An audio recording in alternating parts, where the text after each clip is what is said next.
Hi everyone, Jennifer Emberton, and we are going to be discussing digital organization and time management tools.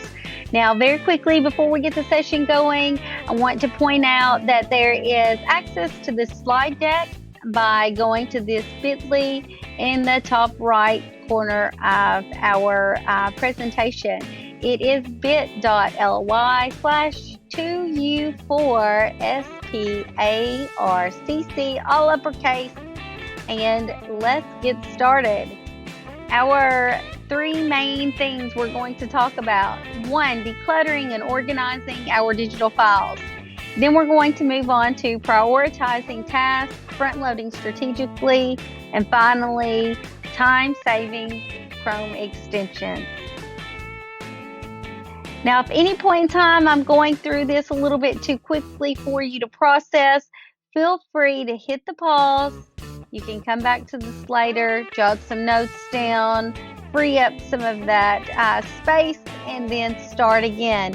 We're going to start by getting energized.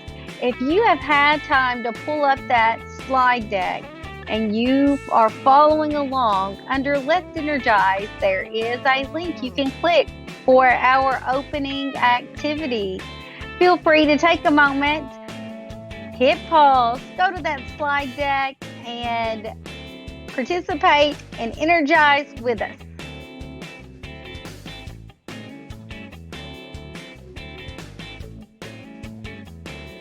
All right, and if you're back, welcome back, and I hope that I get to meet a lot of you all via Twitter with growing our PLNs, our personal learning networks, in that opening activity, and getting energized and ready to go.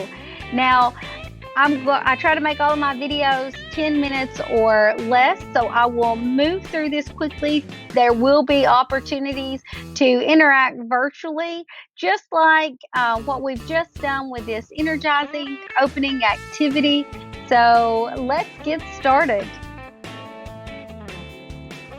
Decluttering and organizing digital files. That's our first big topic, and we're going to identify strategies and tools for improving organization and time management. Task switching. As educators, we are so familiar with task switching and how we move quickly from one thing to the next. So the first strategy we're going to talk about is compartmentalizing. And we're going to do this to reduce some of that stress or anxiety as we're trying to switch from one task to another. There are 3 tools. Now, these are not all the tools, but I'm going to highlight 3 tools that we can use. I'm sure there's lots of other tools out there, and I'm looking forward to hearing about those when we do our activity. Right now, Google Calendar is first up. And how do we compartmentalize within Google Calendar? Well, there's 2 different things that come to mind, and that is multiple calendars. You won't believe how many individuals that I work with and students, and I'm like, you can have more than one calendar, or take a look. You have a calendar for this class, that calendar for this class. Let's color code these to make it so much more organized and a quick visual for you. And then to-do list, as far as getting events, going to meets, and adding additional guests. We can collaborate and communicate a lot more effectively and in a more organized fashion by utilizing this tool. And this is kind of an overview of what it looks like.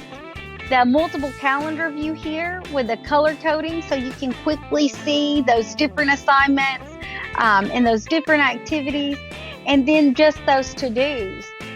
It's okay to go in and create things within here. One of the most creative things that I've seen for organizing and time management was a folder or a calendar that was for parents, and it was like a communication, almost like a newsletter. And within that, they had the link to this open calendar that was embedded on a website, and there they could go to this calendar and having access to it, utilizing their login credentials, It was, this is what we've done in class. These are our learning targets, or opportunities to schedule meetings, time slots for parent-teacher conferences. It seemed like this endless possibility. Linked documents, projects we're working on, rubrics attached within these events. Incredible things for time management that you can do, that makes it so much easier to clearly communicate and collaborate with Google Calendar. Now, Gmail. Gmail is my go-to, everyone's go-to, right? But there are a few things in Gmail that are my go-to to make this like a superpower tool. And a few of those things are filtering mails, using those canned responses, those templates, and then scheduling emails. So a lot of that stuff can help us, especially if we're filtering and answering these emails more quickly. It's going to save us time management. It's going to reduce that visual clutter that we have, right? So it's going to help with our organization. Let's look at a few of these things individually. With filtering, if you don't know how it's done, this is a good example of how to filter a message. And then once you get to the next screen, after you click on filter messages like these, you can filter multiple different ways. One of my favorite things to do and being creative is using icons, emojis, and we'll talk more about that on our next tool or next topic at the very end. But I love creating filters with custom labels. So if it is a particular topic that I know that I go to a lot, or even a particular person that's, hey, I get a lot of emails from this person, their priority, then I'll put an icon and then label to give me a quick visual. This is such a big time saver. It is very helpful as far as in reducing that clutter and organizing. I love my filtering tool. Now, templates, I didn't really utilize at first.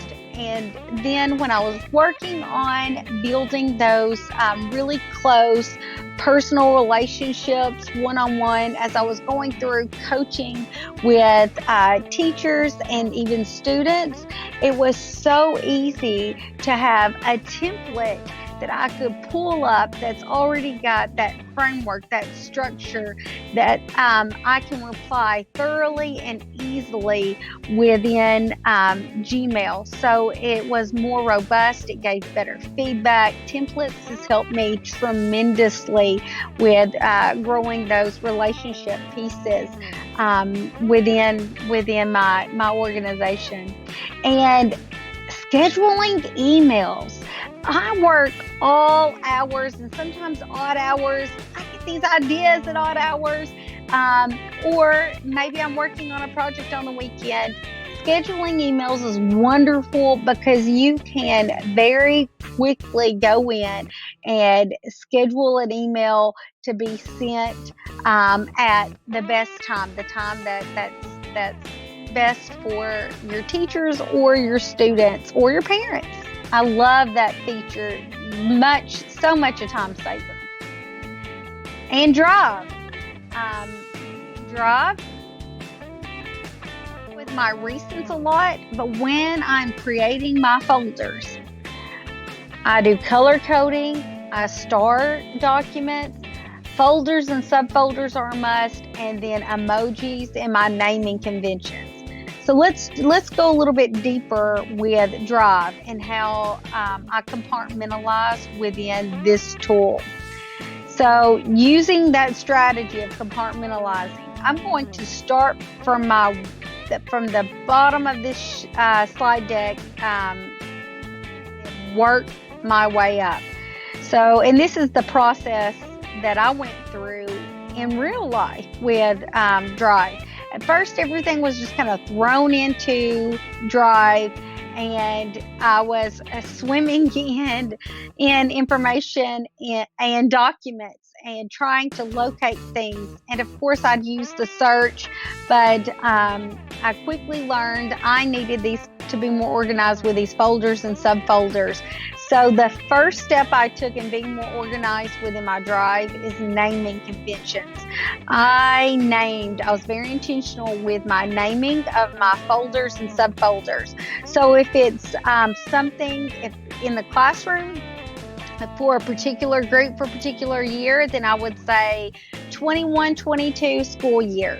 And then inside that, I may have all of, my lessons, my activities, my assessments, all of those things may be in there. And this is a sample of that on the very bottom.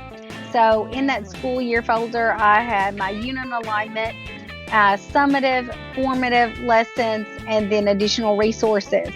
Now, the way I organized was I made sure to click that they were organized by name. And then I added numbers at first to those folders. And I'll still add numbers at times because that's the sequential order that my brain likes best. Then I moved from the numbering to adding icons or emojis. That way I can quickly find something just based on that image. And that's a real big time saver. Instead of having to read the numbers, it gives me a very quick visual that's easy to recognize. And I kind of have built in that habit. Okay, this means this. And that was very helpful when I discovered that, and time saving. The next is folders and subfolders, being very intentional with organization. Okay, this is the just like you would on your PC. This is my main folder, and then the subfolder from this is what I need in it, and then the subfolder from that. So very sequential in that. And then starring. I color code my files, and then I will star my files. Again, recent is something that I utilize a lot because I'm moving from one project to the next, and I will focus on a set of projects for a while. So recent is a big time saver for me as well. Now, increasing productivity by using that compartmentalizing strategy that we focused on the tools to help implement that with Calendar, Gmail, and Drive. At this time, you can click for that interactive activity and hit pause.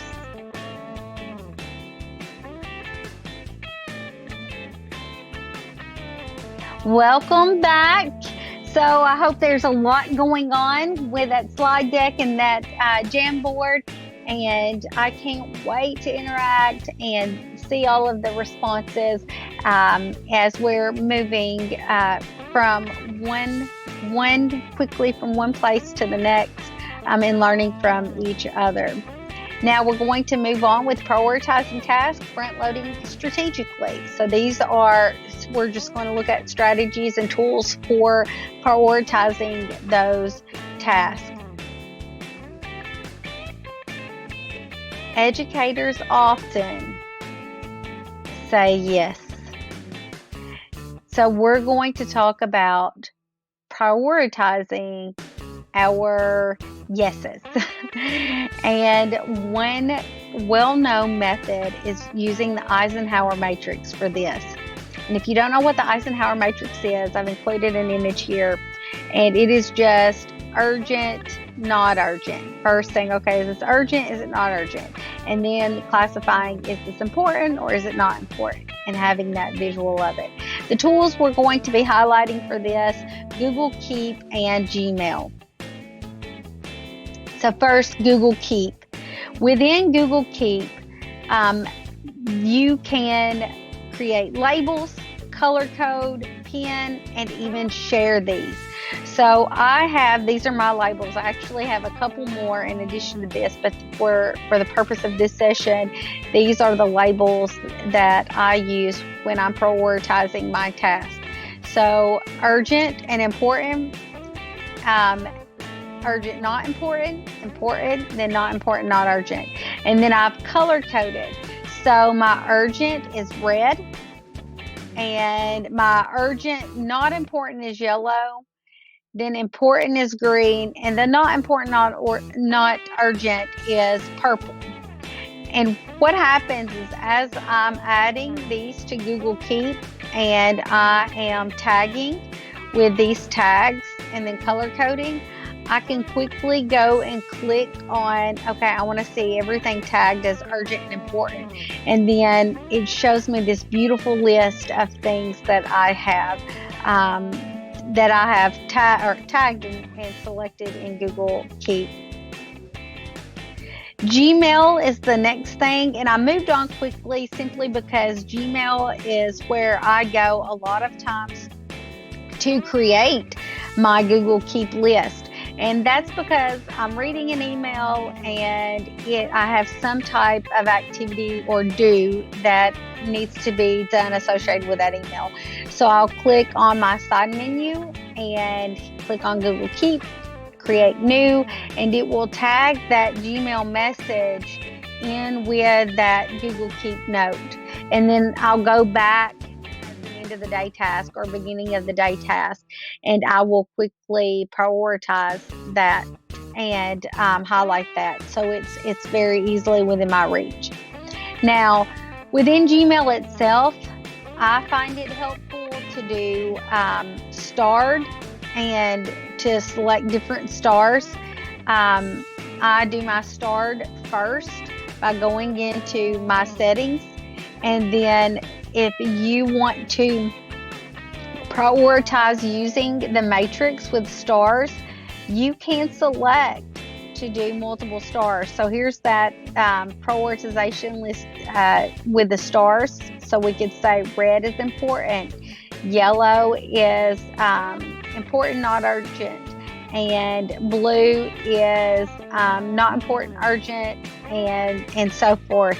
So using those stars, that's another way that you can use Gmail with this strategy. Okay, let's go ahead and take a moment to click for an interactive activity. So go ahead and hit pause.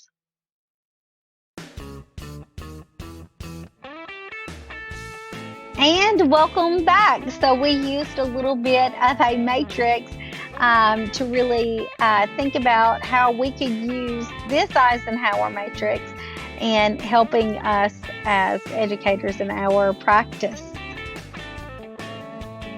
3, the last thing we're going to cover in this session, and I promise this is worthwhile, so I hope I don't lose you by now and I'm keeping you engaged. We're going to talk about time-saving Chrome extensions, and I love this topic because there's so many that are helpful that we're going to go through very quickly, highlighting a few of those and get an opportunity to share some that we know of that may not be on this list.